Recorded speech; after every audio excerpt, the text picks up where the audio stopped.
नमस्कार दोस्तों, आज बात करेंगे एक इम्पॉर्टेंट डेवलपमेंट पर। और वो डेवलपमेंट ये है कि पाकिस्तान ने धुरंधर फिल्म को बैन कर दिया है और इसके साथ साथ 6 अन्य खाड़ी देशों ने भी इस फिल्म को बैन कर दिया है। तो आइए इस पूरे घटनाक्रम की जानकारी प्राप्त करते हैं और जानने की कोशिश करते हैं कि आखिर इस फिल्म को पाकिस्तान ने क्यों बैन किया, ये फिल्म किस विषय पर बनाई गई है, खाड़ी देशों ने क्यों बैन किया, भारत की छवि पर क्या असर पड़ता है, सभी बातों की जानकारी इस वीडियो में प्राप्त करते हैं। तो देखिए, पाकिस्तान ने फिल्म धुरंधर को बैन कर दिया है और पहले तो इस फिल्म के बारे में समझ लेते हैं। तो देखिए, ये फिल्म रिलीज हुई थी 5 दिसंबर को।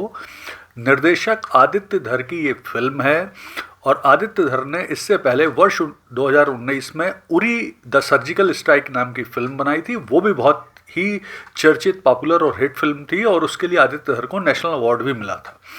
ये उनकी दूसरी डायरेक्शन वाली फिल्म है और ये फिल्म लगभग पिछले 5-7 दिन में 200-250 करोड़ रुपए कमा चुकी है। और जिस तरह से फिल्म का ग्राफ बढ़ता जा रहा है तो ये आराम से 500 करोड़ भी कमा लेगी अगले एक आध हफ्ते में। फिल्म में अक्षय खन्ना की एक्टिंग की बहुत प्रशंसा हो रही है, बाकी एक्टर्स की भी, रणवीर सिंह वगैरह की भी बहुत प्रशंसा हो रही है।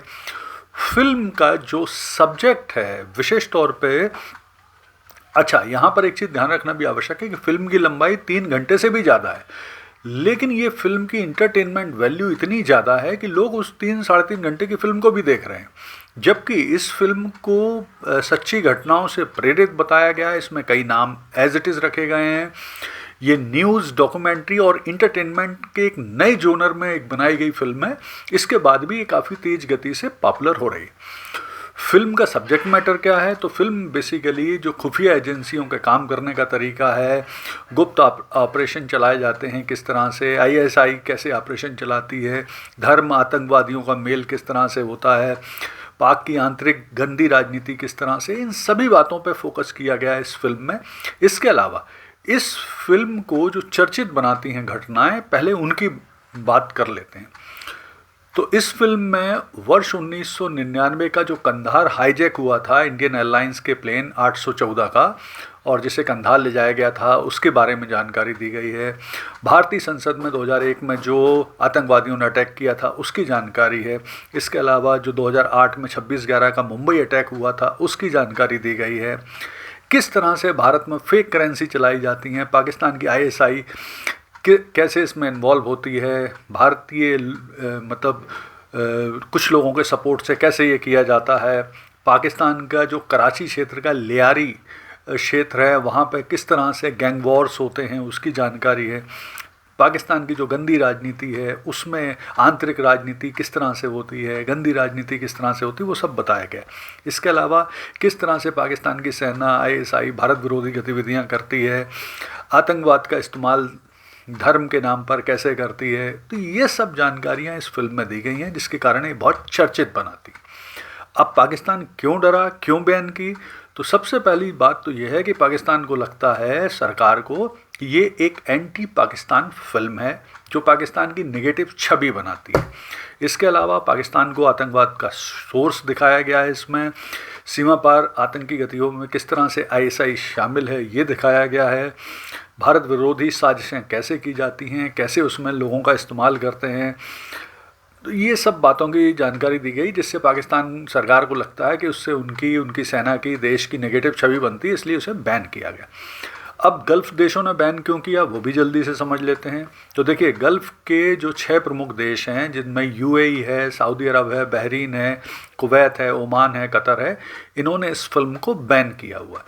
और उसका कारण है कि वहाँ धर्म को लेके काफ़ी कड़ी सेंसरशिप है, वहाँ राजनीति को दिखाने पर भी काफ़ी कुछ रोक है, चीज़ों को, सुरक्षा एजेंसियों से जुड़ी बातों का भी जिक्र जिन फिल्मों में होता है उनको वो रोकते हैं। पाकिस्तान का दबाव भी निश्चित तौर पर काम करता है, धर्म, कट्टरता, इन सब को लेकर भी वहाँ पे कड़े नियम हैं, जिसके कारण इस फिल्म को वहाँ पे बैन किया गया है। अब इस फिल्म से भारत की छवि को क्या फ़ायदा होता है? तो देखिए, ये फिल्म भारत के नज़रिए से दिखाई गई है, भारत की पॉजिटिव छवि बनाई गई है, भारत की एक मजबूत राष्ट्रवादी छवि को इसमें बनाया गया है। और भारत की राष्ट्रवादी पक्ष को दिखाया गया है, भारत की सेना सुरक्षा एजेंसियों की बहादुरी को दिखाया गया है, आतंकवाद के खिलाफ किस तरह से कार्रवाई भारत सरकार करती है, सरकार की एजेंसियां करती हैं, उसे दिखाया गया है।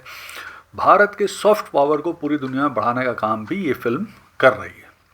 तो अब देखिए, इस फिल्म के माध्यम से पाकिस्तानी जनता के सामने भी पाकिस्तान के सरकार की, सेना की सच्चाई सामने आती है, किस तरह से वहाँ राजनीति होती है, गंदी राजनीति होती है, किस तरह से गैंग वॉर होते हैं, ये सब भी सामने आती है। यहाँ पर ये समझना भी ज़रूरी है कि इस फिल्म से पहले भी पाकिस्तान ने पिछले कुछ सालों में भारत की ऐसी फिल्मों को जो भारत की छवि को बढ़ाती थी और पाकिस्तान की सच्चाई को, गलत गंदी राजनीति और आतंकवाद को दिखाती थी, तो उनमें द कश्मीर फाइल, राजी, बेबी, मिशन मजनू वगैरह को भी पहले पाकिस्तान सरकार बैन कर चुकी है। यहाँ पर ये समझना भी ज़रूरी है कि इतने बैन के बावजूद भी पाकिस्तान की जनता, गल्फ़ में जनता आराम से नेट पे इस फिल्म को देख रही है और अपने रिव्यू भी डाल रही है।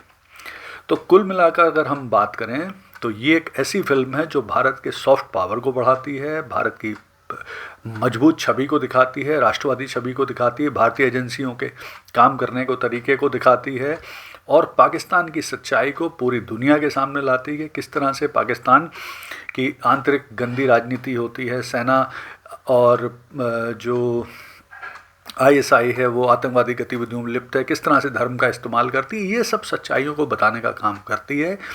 तो भले ही पाकिस्तान और गल्फ़ में ये फिल्म बैन हो, लेकिन जनता आराम से इस फिल्म को देख रही है नेट पर, और इसके बाद उनके जो भारत की मजबूत राष्ट्रवादी छवि है और सॉफ्ट पावर है वो इस फिल्म के माध्यम से पूरी दुनिया में बन रहा है। धन्यवाद।